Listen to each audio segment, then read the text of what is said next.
आपका यह हो गया। किसी ग्रुप का आर्डर मान लीजिए 10 है ना, 2 into 5, ध्यान दीजिएगा।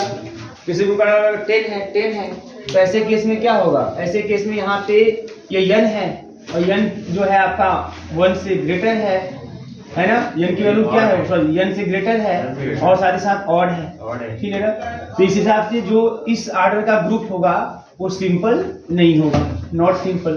तो ये 8 टेस्ट कहता है कि जितने भी ग्रुप जिसका आर्डर 2n होगा, जिसका आर्डर कितना होगा 2n होगा, है ना, और उसमें n की वैल्यू 1 से अधिक होनी चाहिए, n 8 होना चाहिए। अगर ऐसा है तो इतने आर्डर के सभी ग्रुप सिंपल नहीं होंगे, ठीक है।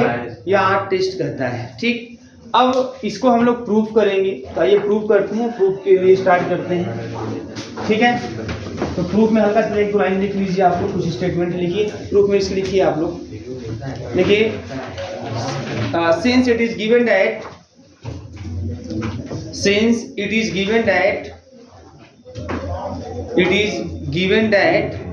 order of g is equal to कितना 2n, order of g जो दिया है उसको लिख लेते हैं, order of g equal to 2n where n is odd number, जहां पे n एक odd number है, odd number which is greater than 1, which is greater than 1, ये आपको दिया हुआ रिजल्ट है, ठीक है, मतलब जो थ्योरम स्टेटमेंट दिया हुआ था, ठीक है। अब देखिए इसमें क्या होगा, तो ये इस तरीके से होगा। देन देखिए, देन बाय कॉची थ्योरम, ये स्टेटमेंट आपको यूज करना है यहाँ पे। देन बाय कॉची थ्योरम,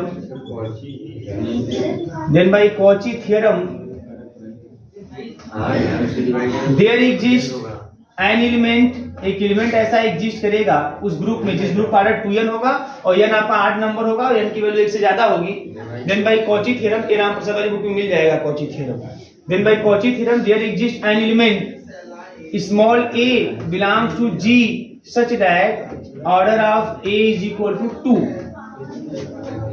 जिस भी ग्रुप का आर्डर 2n होगा, अभी मैं एग्जांपल लेके आपके सामने रखूंगा, जिस भी ग्रुप का आर्डर 2n होगा और n की वैल्यू 8 हो, मतलब n 8 हो और उसकी वैल्यू 1 से ज्यादा हो, कंफर्म है कि उस ग्रुप में एक एलिमेंट ऐसा जरूर मिलेगा जिसका आर्डर कितना होगा 2 होगा, such that order of a equal to, मतलब a square is equal to e, बस में a square is equal to e।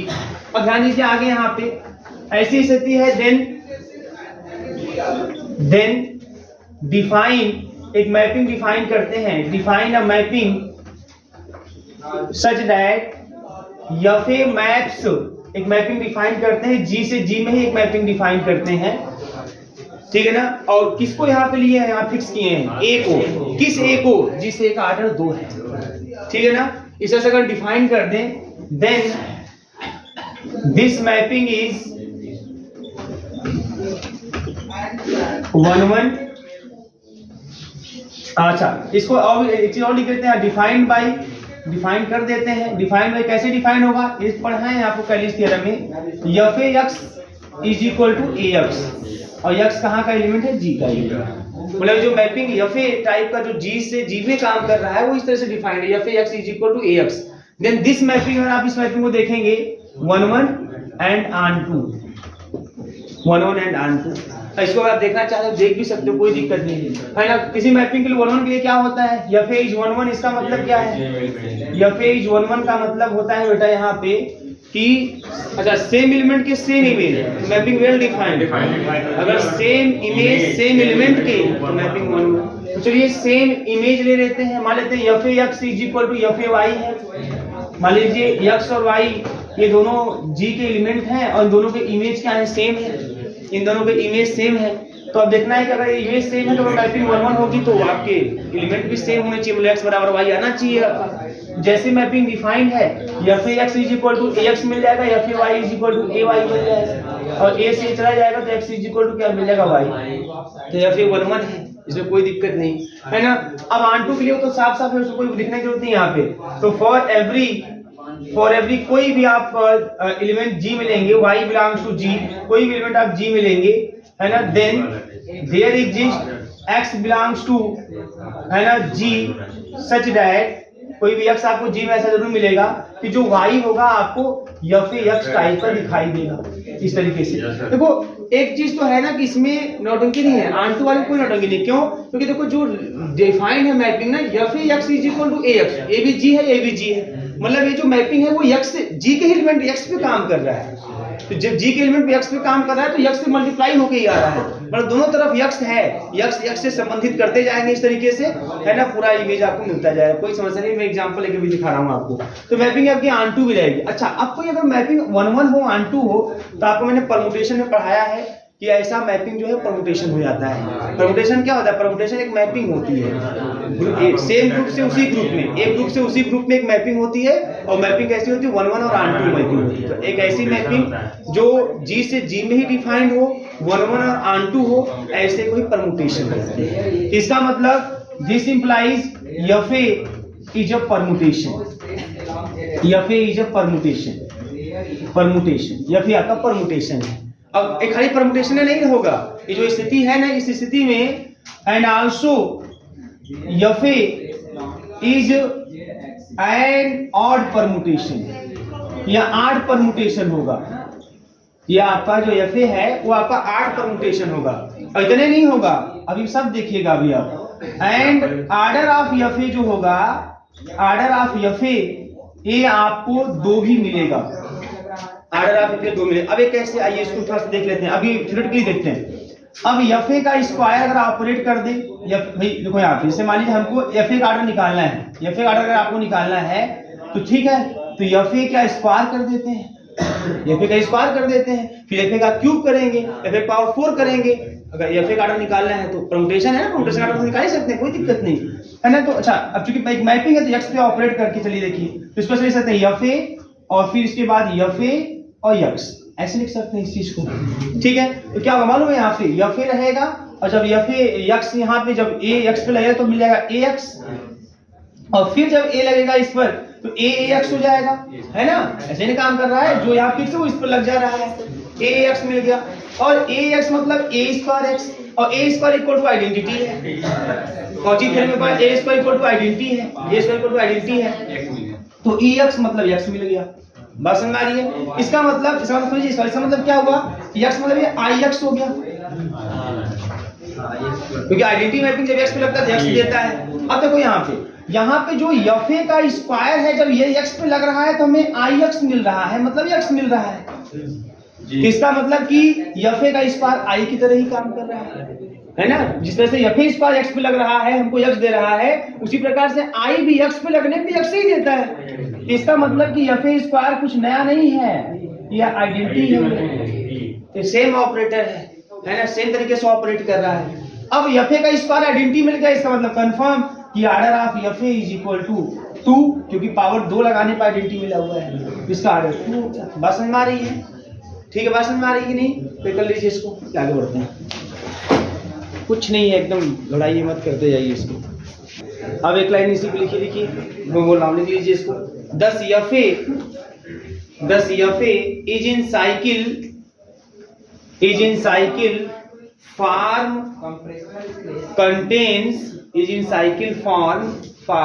contains two elements, TWO contains 2 elements, and the number of distinct cycles of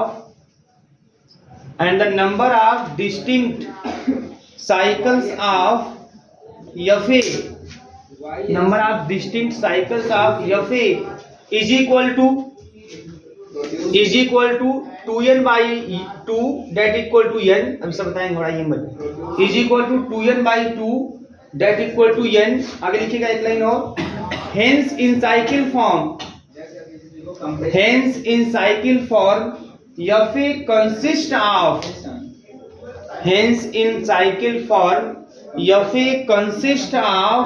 exactly n transposition। Hence in cycle form FA consists of exactly n transposition, exactly small n transposition हो गया। then चूंकि n कैसा number है, odd number है, then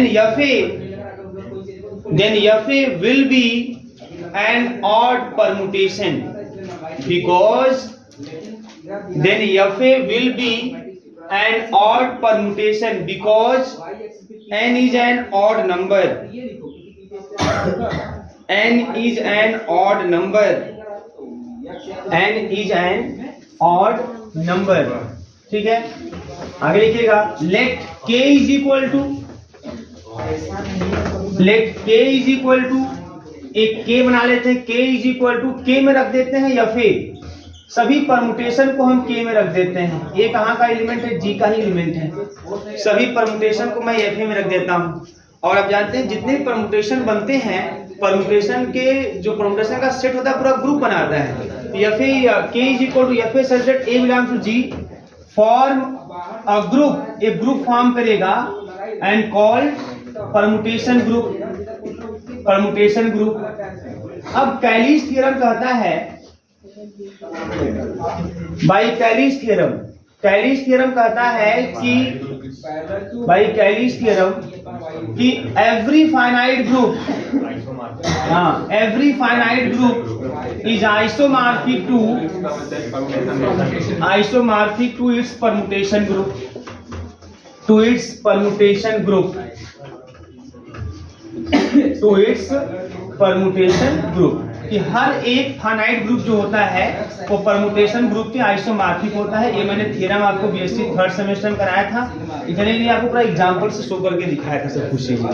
तो every group is isomorphic to its permutation group, है ना। That is, अगर हम कोई मैपिंग फाई डिफाइन कर दें, फाई डिफाइन कर दें, है ना, जी से के में डिफाइन कर दें इस तरीके से, ये कहां से? Every group is isomorphic to its permutation group. Permutation group के है, जी फाइनाइट ग्रुप हमारा है, तो एक डिफाइन कर दें, डिफाइंड बाई, ऐसे डिफाइन कर दें, डिफाइंड बाई फाई। अब यहां से कोई एलिमेंट लेते हैं, अगर हम लोग phi a is equal to f a, तो जी में एलिमेंट कैसे हैं? A b c d x y z ऐसा कुछ करके, और एफ ए के में कैसे एलिमेंट हैं? के में परमुटेशन है। तो अगर कोई ए आप जी से लोगे तो आपको जो इसका इमेज मिलेगा के में वो एफ ए टाइप का मिलेगा। कोई बी अगर आप जी में लोगे तो जो उसका इमेज मिलेगा के में वो एफ बी, क्योंकि के में यही सब तो ये है। तो ऐसे ये जो फाई है ना, अब ये फाई आप आराम से चेक कर सकते हैं, फाई 1 भी होगा, 1 ऑन 2 एंड होमोमॉर्फिज्म भी होगा, इसलिए आइसोमॉर्फिज्म होगा। देखना चाहते हैं तो आप देख सकते हैं, आप देख भी सकते हैं। कैसे देख सकते हैं? जैसे फाई 1 है, 1 समझते हैं, इसका मतलब सेम इमेज है ना। तो आपको लेना है एफ ए, है ना, एफ ए अगर आप ले लेते हैं, f a is equal to f b. अरे सर फाई आप ले लेंगे, फाई आप ले लेंगे, हाँ फाई से दिखाते हैं, हाँ वही सही है। हाँ फाई ऑफ ए, दो एलिमेंट मान लीजिए ए बी ले लेते हैं, तो phi of a is equal to phi of b ले लीजिए, है ना, और बोल दीजिए कि जो ए बी है ना, ये आपके समय के ऊपर, आपके पास समय रहेगा तो आप दिखाइएगा, अदरवाइज कोई दिक्कत नहीं है। सब आप जानते हैं इसलिए डायरेक्ट में लिख सकता हूँ, है ना। तो अब यहाँ पे फाई ए पहले काम कैसे करें? एफ ए, ये आपका हो जाएगा एफ बी, एक्स पे ऑपरेट करा दीजिए, क्योंकि मैपिंग है, परमुटेशन है, मैपिंग है, ऑपरेट करें ए एक्स, है ना, बी एक्स, तो यहाँ से मिल जाएगा आपको ए इज इक्वल टू बी, है ना। और उसके बाद ऑन 2 तो साफ साफ है, क्योंकि ए है तो यहाँ एफ ए है, तो संबंधित तो ये है ना। और यहाँ इट इज क्लियर डैट, ये क्लियर है, एकदम clear that. Phi is on 2 also, on 2 है, कोई दिक्कत नहीं, लिखने की जरूरत नहीं, बहुत विशेष। होमोमॉर्फिज्म देखना चाहते हैं वो भी देख लीजिए, वो कैसे देखेंगे? Phi a b is equal to phi a phi b आना चाहिए। जो फाई ए बी होगा ये हो जाएगा एफ ए बी, और एफ ए बी ऐसे ही काम करता है, क्लोजर प्रॉपर्टी से एफ ए एफ बी ऐसे ही काम करता है। और एफ ए जो है हमारा फिर फाई ए हो जाएगा, आपका फाई बी हो जाएगा। तो फाई होमोमॉर्फिज्म भी है, फाई होमोमॉर्फिज्म भी है ना। 10 फाई इज आइसोमॉर्फिज्म। तो अब अगर कभी मैपिंग इस तरीके से जी से के में डिफाइंड है, देखिए अब यहाँ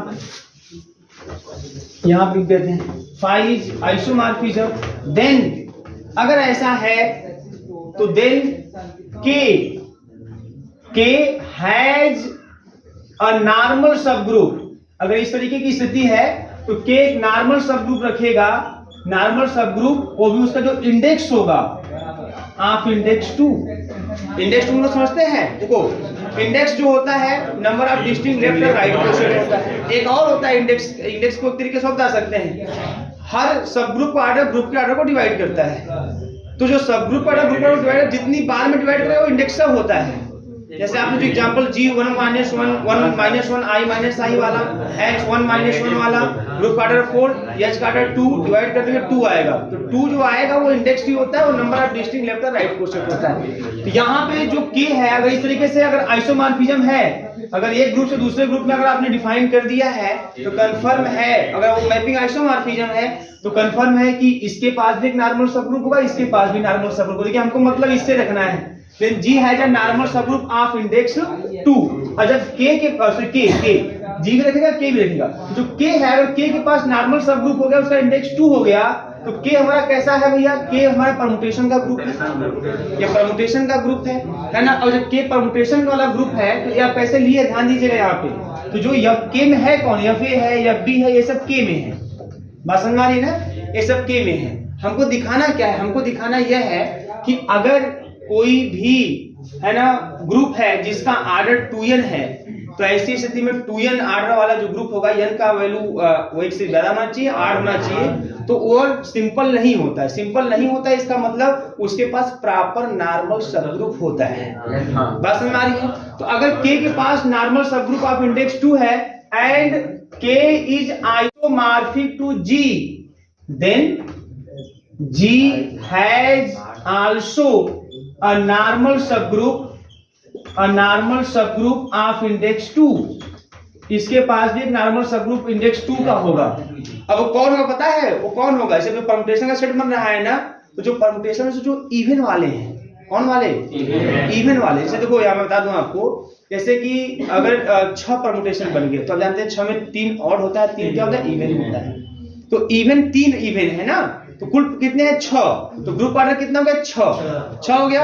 6 मतलब 2 × 3 हो गया। सेटिंग करिएगा, 2 × 3, n की वैल्यू 1 से ज्यादा हो गई। 6 में 3 परमुटेशन इवन, उसको अलग कर दीजिए। अब आप चेक कर लीजिए जो इवन वाला जो ग्रुप बनेगा ना वो नॉर्मल होगा। मेरा समझिएगा बहुत ध्यान से। G जो ग्रुप है परमुटेशन ग्रुप बना लीजिए आप, 6 परमुटेशन उसमें रख लीजिए। सिंपली 6 परमुटेशन अगर आप रख लेंगे तो 6 में से 3 इवन होगा, 3 ऑड होगा। इवन वाला जो परमुटेशन का सेट होता है वो भी ग्रुप बनाता है, उसे अल्टरनेटिव ग्रुप कहते हैं। अब पूरा जो परमुटेशन ग्रुप बनाता है उसे सिमेट्री ग्रुप बोलते हैं, एसएन से दिखाते हैं, S3 S4 ऐसे दिखाते हैं। और जो उसमें इवन वाला उसको अलग कर लीजिए। इवन वाला जो आपका है सेट वो भी पूरा ग्रुप बनाता है और उसको अल्टरनेटिव ग्रुप बोलते हैं। बात समझ आ रही है? अगर 6 वो पूरा है और 3 मिलेगा इवन वाला, ये 3 एलिमेंट रखने वाला जो ग्रुप होगा, ये पूरा जो समूह होगा, जो आपका सेट होगा, वो ग्रुप बनाएगा, उसे हम अल्टरनेटिव ग्रुप बोलेंगे। अब एक किसका सब ग्रुप है? ये सब ग्रुप किसका है? G का। इसमें कितने एलिमेंट है? 6। इसमें 6 परमुटेशन है, तो जब 6 को 3 से डिवाइड करो कितना आएगा? 2। तो इंडेक्स कितना आएगा? 2। तो वही चीज बोला जा रहा है यहाँ पे। अगर परमुटेशन है ना 6 अगर है ना, तो कंफर्म है कि वहां पे 3 उसके पास एक नॉर्मल सबग्रुप जरूर होगा। कितने इंडेक्स का होगा? 2 इंडेक्स का होगा। परमुटेशन में ठीक आधा अलग कर लीजिए। आधा कौन कौन? आधे में वही इवन वाला अलग कर लीजिए, तो इंडेक्स आपको 2 ही मिलेगा और पूरा नॉर्मल सब ग्रुप होगा। वो सब ग्रुप भी बनाएगा और आप चेक कर लीजिए वो नॉर्मल सब ग्रुप भी आपको दिखाई देगा, है ना। अभी मैं एग्जांपल लेकर आपको मैं दिखाऊंगा भी, आपको एग्जांपल भी इसका देखेंगे आप इंडेक्स 2। अब G के पास एक नॉर्मल, ध्यान दीजिएगा, अब G के पास नॉर्मल सब ग्रुप हो गया जिसका इंडेक्स 2 हो गया। बात समझ में आ रही है? तो ऐसी स्थिति में G जो है वो सिंपल नहीं होगा, क्योंकि G सिंपल कब होता है? जब उसके पास कोई नॉर्मल सब ग्रुप, 2 नॉर्मल सब ग्रुप के अलावा एग्जिस्ट ना करे। कौन 2? एक सिंगलटन E वाला और एक खुद G। बस नहीं ना? अच्छा, जब सिंगलटन E वाला होगा, ध्यान दीजिएगा, अगर सिंगलटन E वाला होगा तो उसका ऑर्डर 1 होगा, और जब 1 डिवाइड करेगा ग्रुप के ऑर्डर 2n को, ध्यान देखिएगा, जब 1 डिवाइड करेगा ग्रुप के ऑर्डर 2n को, जब डिवाइड करेगा तो पूरा आएगा 2n आएगा, तो इंडेक्स तो 2n हो जाएगा। जहाँ इंडेक्स 2n है नहीं, यहाँ तो 2 केवल है। दूसरी बात, अगर पूरा वही मान लीजिए नॉर्मल सब ग्रुप हुआ तो 2n उसका जो नॉर्मल सब ग्रुप मान लीजिए खुद वो अपना काम कर रहा है, तो उसका ऑर्डर भी 2n होगा, और 2n को तो 2n से तो 1 आएगा इंडेक्स। लेकिन यहाँ इंडेक्स न तो 1 आया है, न तो इंडेक्स ग्रुप के ऑर्डर के बराबर आया है। यहाँ इंडेक्स आप 2 की बात कर रहे हैं, इसका मतलब कि नॉर्मल सब ग्रुप तो है लेकिन वो प्रॉपर नॉर्मल सब ग्रुप है। कैसा सब ग्रुप है? प्रॉपर, क्योंकि अगर इम्प्रॉपर होता तब सिंपल हो जाता, और इम्प्रॉपर होता तो इंडेक्स 2 नहीं आता, ये भी याद रखिए। तो इंडेक्स 2 नहीं आता, इंडेक्स 2 है ना, तो इसका मतलब जो नॉर्मल सब ग्रुप है ये कैसा है? ये प्रॉपर है, ये प्रॉपर नॉर्मल सब ग्रुप है ना। और जब proper normal subgroup G के पास हो गया, hence G is not simple, G is not simple. इसको तुरंत बेटा लिख लीजिए, उसके बाद तुरंत हम इस पर एग्जांपल लेके आपको शो कर देंगे। ये पूरी बात एग्जांपल से करेंगे। तो कुछ चीजें हैं जो दिमाग में आपको रखनी है और कोई विशेष नहीं है, और है क्या मतलब रिजल्ट्स हैं सब, और उसी एग्जांपल थ्रू हम लोग और देख लेंगे, डिटेल कर लेंगे। तो इस अब हम लोग मिटाने समझा। अब देखिए एग्जांपल लेते हैं और इस पूरी बात को समझते हैं कि जो अभी इसमें मेन बात अभी वो डूब गया आपके सामने कि जो मैं 2n/n करवा के 2 लिख दिया है ना, 2n/2 करके मैंने n लिख दिया। तो ये सब कुछ लाइन है जो आपको स्पष्ट होनी चाहिए। तो आइए देखिए कैसे क्या चीजें हैं, कोई दिक्कत नहीं है, आसानी सब कुछ दिखेगा आपको। चलो एक ग्रुप ले लेते हैं जैसा उसने कहा है उसी हिसाब से, है ना। तो हम एक ग्रुप लेते हैं, सिंपल ले लेते हैं इस तरीके का, a ले लेते हैं, a² ले लेते हैं, a³ a⁴ a⁴ a⁴ a⁴ 6 और इज इक्वल टू आइडेंटिटी कर दिया। मतलब एक ग्रुप मैंने ऐसा ले लिया जिसका आर्डर जो है वो आपका 6 है, आर्डर 6 है, इसका मतलब यह 2 × 3 है, जहां पे n जो है 3 जो है यह ऑड है, और साथ ही साथ 3 जो है वो 1 से ज्यादा है। तो जैसा वो ग्रुप बोला है 8 टेस्ट वाला, वैसा ग्रुप हमने ले लिया, उतने आर्डर ग्रुप ले लिया। अब काची थ्योरम क्या बोलती है, तो उसी में आगे एक लाइन है, काची थ्योरम के हिसाब से बोल जाएगा कि अगर ऐसा है, कोई ग्रुप इस आर्डर का है, अगर इस तरीके का है, तो कंफर्म है कि उस ग्रुप में एक ऐसा एलिमेंट जरूर एग्जिस्ट करेगा जिसका आर्डर 2 होगा। तो यहाँ कोई एलिमेंट कौन है? AQ। तो देयर एग्जिस्ट AQ, एक AQ आपको मिल जाएगा belongs to G such that order of AQ is equal to 2 मिल जाएगा। भाई AQ के पावर 2 करोगे तो A⁴ 6 मिल जाएगा, आइडेंटिटी मिल जाएगा, है ना। तो उसने यही कहा कि भाई काची थ्योरम में कहा अगर ऐसा आर्डर का ग्रुप है तो उस ग्रुप में कंफर्म एक एलिमेंट ऐसा जरूर मिलेगा। बस में तो जो उसने कहा है, अब चूंकि उसको प्रूफ हम लोग नहीं किए हैं, है ना, कर सकते हैं, ऐसी बात नहीं है, लेकिन अब उसको साफ साफ एग्जांपल आपको दिखाई दे रहा है कि हाँ वो बात जो बात कहें सही है, ठीक है ना। इस तरह से आपको मिल जाएगा। एक बार और मुझसे एक स्टेटमेंट यूज किए थे, 2-3 कॉची थ्योरम है, तो वो भी आप देखे थे वहां पे एग्जांपल, सब कुछ आपको दिखाई दे, हाँ उसमें किया गया था। तो ये देखिए हो गया इस तरीके से।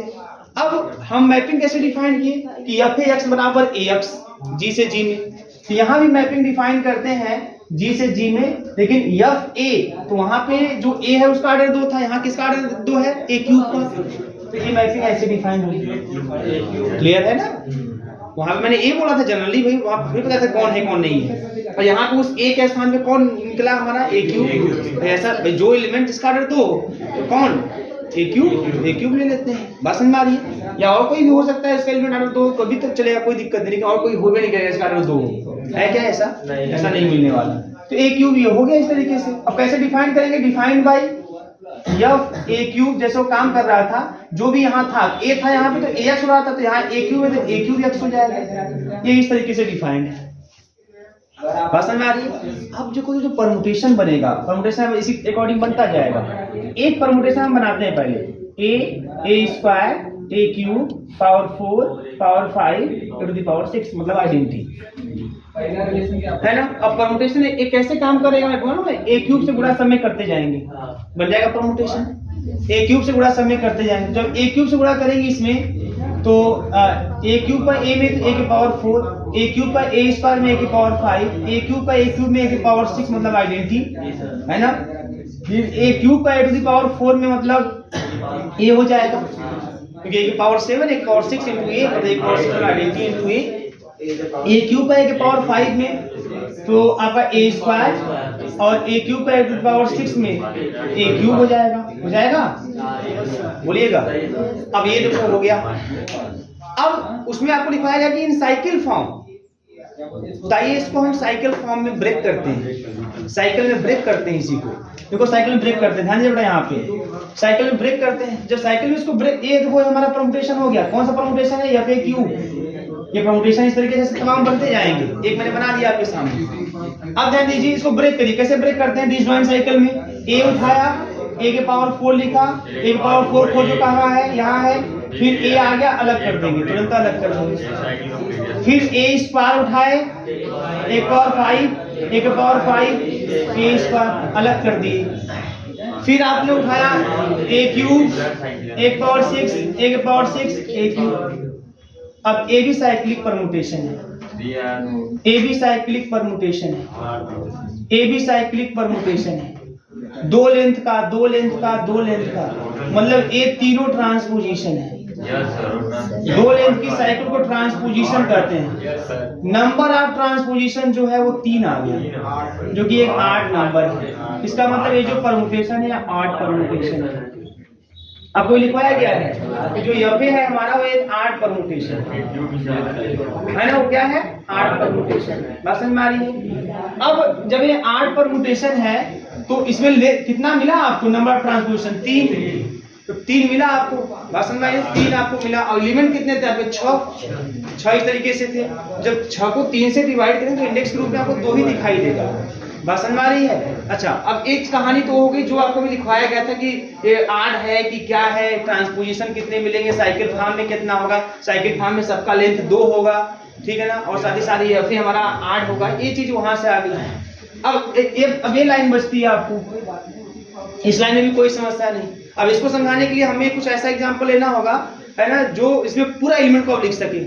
इसमें पूरे एलिमेंट को लिखना कठिन हो जाएगा। कोई 6 एलिमेंट हो गए ना, जी के पास 6 हो गए, तो 6 का एलिमेंट है सेट में, और परमुटेशन बनाना फैक्टोरियल 6 बन जाएगा।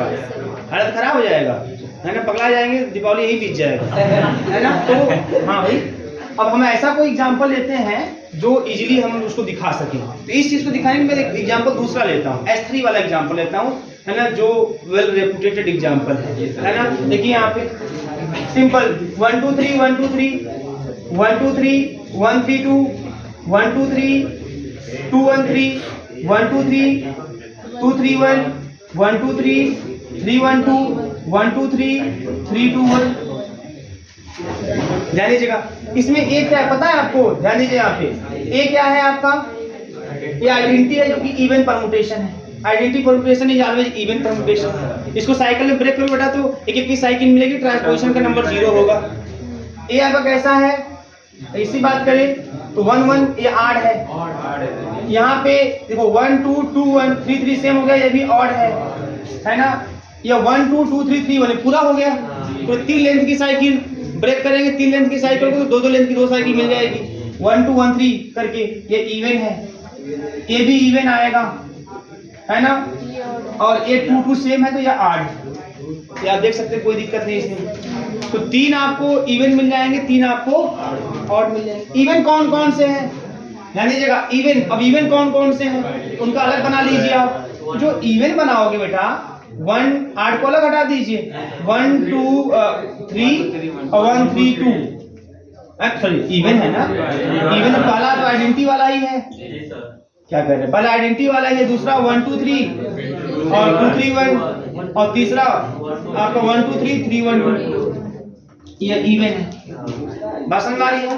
अब ए पूरा ग्रुप बनाता है। आइडेंटिटी उसके पास ये है, आइडेंटिटी का इनवर्स आइडेंटिटी होगा, इसका इनवर्स ये होगा, इसका इनवर्स ये होगा ना। भी सब तो गुणा करके देख लो, 1 2 3 2 3 1 का गुणा कर लो, 1 2 3 और 3 1 2 में गुणा कर लो। ये खुद का इनवर्स, आइडेंटिटी खुद का इनवर्स होता है, पता ही है। तो 1 2 3 तो 1 का 2 और 2 का 1, 2 का 3 3 का 2, मतलब ये आ जाएगा, आइडेंटिटी मिल जाएगा। इसका मतलब कि ये दोनों एक दूसरे के इनवर्स हैं और ये खुद का ग्रुप बना दिया ये। अब ये नॉर्मल भी है, तो वो कैसे चेक करेंगे? कोई एलिमेंट यहाँ से ले लो, चलो कोई एलिमेंट लेते हैं 1 2 3 2 3 1, है ना। अब एक एलिमेंट ग्रुप से लेते हैं, ग्रुप वाला है ना। कौन सा ले लें? आर वाला एक को ले लेते हैं, 1 2 3 1 3 2 और उसी का इनवर्स पलट दो, 132 ऊपर कर दो, 123 नीचे कर दो। अब चलो गुणा करते हैं इसका, है ना, गुणा करते हैं।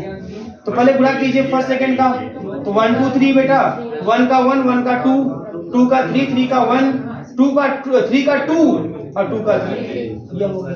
अब फिर आपका 1 3 2 है और 1 2 3 है। अब गुणा करते हैं, 1 2 3 लिख देते हैं, 1 का 2 और 2 का 3 है ना, फिर 2 का 1, 1 का 1 है ना, फिर 3 का 3 और फिर 3 का 2, तो 123 312, 123 312। तो जो रिजल्ट आया वो इसी में बिलोंग किया कि नहीं किया?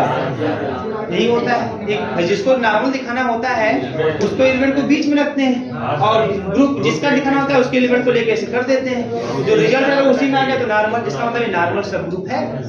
और इंडेक्स कितना जाएगा? तो ये 3, इसकी संख्या 3 है, इसका ऑर्डर 3 है, इसका ऑर्डर 6 है। 6 में 3 वाले 2, इंडेक्स 2 का नॉर्मल सब ग्रुप है। अभी नॉर्मल सब ग्रुप है, और देखो सिंगल, ये इसके बराबर वाला भी नहीं है और ना तो सिंगलटन ही वाला है इसका, है ना। अगर देखा जाए तो यहाँ पे ऑर्डर 3 हो गया, इसका ऑर्डर 3 हो गया, मतलब n 2n/2 करके n आ गया, मतलब ऑर्डर 3, 6/2 मतलब 3, ऑर्डर 3 का हो गया, मतलब प्रॉपर इंडेक्स 2 और ऑर्डर 3 का। तो ये क्या हो गया आपका? प्रॉपर नॉर्मल सब ग्रुप हो गया। और इसका मतलब कि जब भी ऐसा कुछ होता है तो प्रॉपर नॉर्मल सब ग्रुप G के पास, K के पास होता है, और जब प्रॉपर नॉर्मल सब ग्रुप हो गया तो इसका मतलब ऐसा चीज सिंपल कहाँ हो पाएगा। बात समझ में आ रही है? तो ये एग्जांपल भी आपके सामने है, जो चीजें आपको नोट करनी है बेटा आप नोट कर लीजिए अपनी संतुष्टि के लिए। कोई भी ग्रुप, जैसे ऑर्डर 10 हो जाएगा, ऑर्डर 12 हो जाएगा, 12 हो पाएगा क्या? क्या 12 सिंपल है क्या? तो 2 गुणे 6 कर देंगे, क्या 6 8 नंबर है क्या? नहीं। तो इसका मतलब कि ये आपका है ना सिंपल होगा। सिंपल होगा कि नहीं होगा? कंफर्म नहीं, नॉट कंफर्म। एक बात इसमें ध्यान देना है, जिसका ऑर्डर 2n होगा, n आपका 8 हो, 1 से ज्यादा हो, अगर उस हिसाब से आपको 10 है आपका, 2 गुणे 5, ये सिंपल नहीं है, नॉट सिंपल। ये स्टेटमेंट है कि अगर ऑर्डर 2n है, n 8 है, n की वैल्यू 1 से ज्यादा है, तो ऐसा ग्रुप सिंपल है, ये नॉट सिंपल। अब ये जो है 2 गुणे 6 हो गया, कंफ्यूजन में 2 गुणे 6 हो गया, तो ये इवन हो गया। अब ये सिंपल होगा कि नहीं होगा, इसके बारे में आर्ट टेस्ट से कोई मतलब नहीं है। आर्ट टेस्ट केवल बताएगा जो उसके अकॉर्डिंग होगा, उसके अकॉर्डिंग होगा तो सिंपल नहीं होगा, बस इतना है मतलब। अब वो क्या होगा क्या नहीं होगा उससे कोई मतलब नहीं उसका, लेकिन सिंपल नहीं होगा। बात समझ में आ रही है? 2 गुणे 7 14, ऑर्डर 14 वाला भी 2 गुणे 7 ये भी होगा, है ना, नॉट सिंपल। दोनों 18 ऐसे वाले। बात समझ में आ रही है ना? हाँ, ये चीज आपको ध्यान देना है, ये सब चीजों को और आप कर सकते हैं। तो ये आपका है। इसके बाद हम लोग हेडिंग कर लेंगे जनरलाइज्ड कैलिस थ्योरम।